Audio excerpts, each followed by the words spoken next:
وزیر اعظم پاکستان میاں شہباز شریف نے پاکستانی امریکن کمیونٹی کی ممتاز سماجی شخصیت captain retired Khalid Shaheen but کو پاکستان بیت المال کا مینیجنگ ڈائریکٹر مقرر کر دیا ہے۔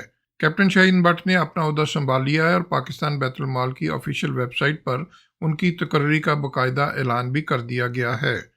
کیپٹن خالد شاہین بٹ اس سے قبل سینٹ آف پاکستان کے رکن اور پنجاب اوورسیز پاکستانی کمیشن کے وائس چیئرمین کے طور پر بھی خدمات انجام دے چکے ہیں۔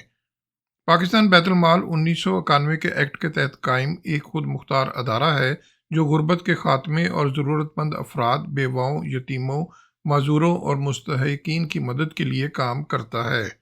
Pakistan Muslim League N U S A اور پاکستانی امریکن کمیونٹی سمیت اوورسیز کمیونٹی کی جانب سے کیپٹن خالد شاہین بٹ کو ان کی تقرری پر مبارکباد پیش کی گئی ہے اور امید ظاہر کی گئی ہے کہ وہ اپنے نئے کردار میں عوام کی خدمت کریں گے۔ Mohsin Zaheer, New York. Don't forget to like, comment and subscribe.